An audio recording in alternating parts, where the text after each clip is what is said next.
Il n'a plus besoin de présentation comme courtier depuis des années et comme directeur d'agence, il n'y a pas moins que 16 Remax du quartier dont il s'occupe dans ses loisirs, entre autres. Serge Brousseau, bonjour. Salut.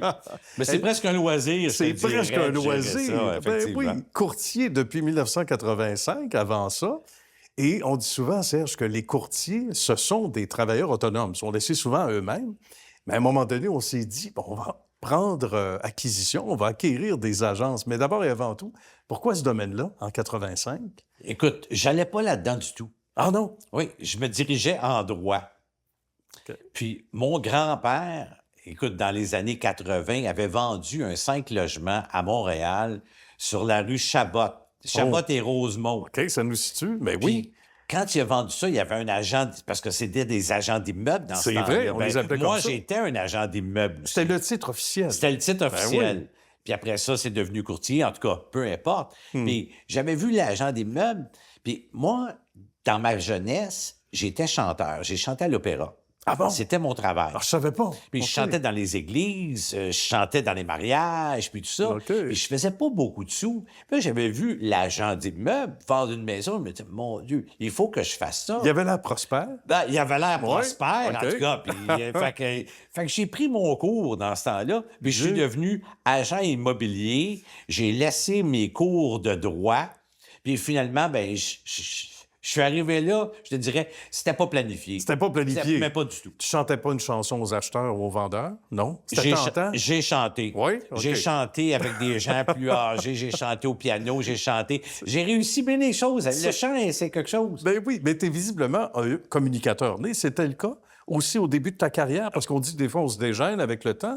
Mais le fait de travailler en public, c'est comme à la télé, c'est comme à la radio, il y a des similitudes. Là. Écoute, moi, j'ai fait l'année dernière 62 conférences dans le courtage immobilier.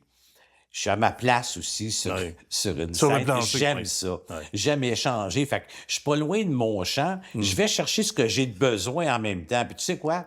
Ils disent toujours que celui qui apprend le plus dans une conférence, c'est le conférencier. Ah, Tu sais oui. pourquoi? Oui. Parce qu'on verbalise ce qu'on sait. Puis verbaliser ce qu'on sait nous rend plus fort. Puis quand on est plus fort, on a plus de confiance en soi. Tout à fait. Et quand tu as confiance en toi, ben les gens ont plus confiance. Ça roule un peu. Ça C'est roule. ça, la business. Oui, tout à fait. Puis le fait que tu te fais dire probablement par les gens qui broivent tes paroles, on va le dire comme ça en conférence, ben, ils t'amènent sur un autre sujet ou un autre lien en disant hey, Serge, moi j'ai vu ça comme ça. Oui, bonne idée. Puis à la prochaine, hein, ils te nourrissent en quelque sorte. Ça, c'est un point intéressant. Tu sais quoi? Je m'aperçois que les gens qui réussissent bien, je pense dans n'importe quel domaine, c'est de réussir sa vie. Tu sais, parce qu'on peut réussir dans l'immobilier, mais tu as 3 phases, je dis toujours dans la vie. Toi, es-tu bien avec toi?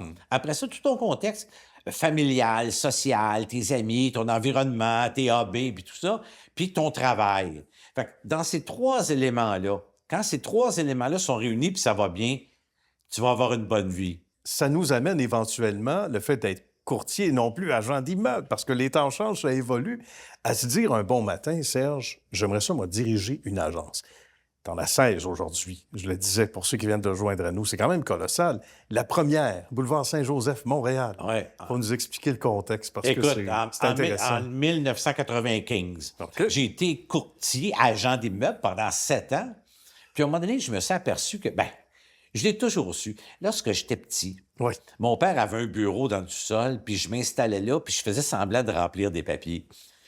Mon C'est un objectif, naturel. tu vas me dire, mon objectif, c'était d'avoir un bureau. Bon. Fait que j'avais pas de grands objectifs. là, Et de tu sais. remplir des papiers, peu importe les papiers. Peu importe les OK, papiers. ça, c'est Puis bon. Je faisais des corrections, puis je faisais semblant de donner ça au monde. OK. Et écoute, ça m'est toujours revenu. Puis un jour, quand j'étais agent d'immeuble, j'aimais ça organiser les affaires dans mon bureau, dans mon agence. Puis même si j'étais agent, puis à un moment donné, on me dit « Serge, tu voudrais-tu être directeur de ce bureau-là? » Oh. Mais là, ça OK. faisait pas si longtemps que j'étais agent immobilier, mais je me disais « J'aimerais ça faire ça, de l'organisation. » Finalement, j'ai été directeur de ce bureau-là jusqu'à un jour où on m'a fait une meilleure offre et jusqu'un jour où, à un moment donné, il y a eu une possibilité d'acheter chez Remax une franchise parce que c'est un système de franchise. Voilà, absolument. Donc, j'ai acheté ma première franchise sur le plateau Mont-Royal. Hey. Puis, J'espère qu'il n'y a pas trop de gens du plateau Mont-Royal, parce qu'en 95, moi, je viens de Laval. Ah, OK. Ici, on est à Duvernay. On est à Duvernay, Je suis né ici. Je connais Duvernay. Oui. Mais quand on me dit qu'il y avait une franchise disponible sur le plateau Montréal, je me dis, voyons donc, c'est tous des granolas. Qu'est-ce que je vais faire là? On avait une idée préconçue. Je ne fitterais pas là du tout. OK. En tout cas, c'est plus juste des granolas, je peux te dire, sur le plateau Montréal, parce que ça coûte plus cher sur le plateau Montréal. Ça a changé. Qu'en 1995, je vais te dire une chose. Oui, tout à fait. Finalement, j'ai acheté ma première Ils s'appellent tous les marques du quartier, entre autres, mais j'ai acheté mon premier bureau en 1995. Fait que ça fait déjà quand même 30 ans. Aujourd'hui, on n'est plus courtier. En fait, on n'a plus de clients comme tels qui veulent vendre ou acheter, de ce que je comprends, parce que l'agenda est bien musclé. On fait la tournée au quotidien. Ça ressemble à quoi en conclusion? C'est rendu mon travail. Ton travail? Moi, je fais la tournée, je motive mes troupes. Ouais. Mes gens doivent sentir qu'il y a un leader dans cette entreprise-là. Puis, je dis toujours, les gens heureux réussissent mieux. Puis c'est ce que j'essaie de promouvoir à tous mes courtiers à tous les jours. Soyez heureux, puis la réussite va arriver par le fait même. Absolument. On n'a pas besoin d'aller chercher les leaders de l'autre côté de la frontière. Là. Hein? Non, et surtout pas actuellement. On en a un vrai. Et c'est bien parce qu'on a tout ce qu'il faut. Et attendez, un très, très bel exemple. On salue les courtiers également qui sont à l'écoute et tout ce beau monde. Serge, ça a été un honneur, un grand plaisir. Merci d'avoir accepté l'invitation. Merci infiniment. Histoire de succès. Puis on se revoit bientôt, souhaitons-le. Sans faute. Merci. Salut.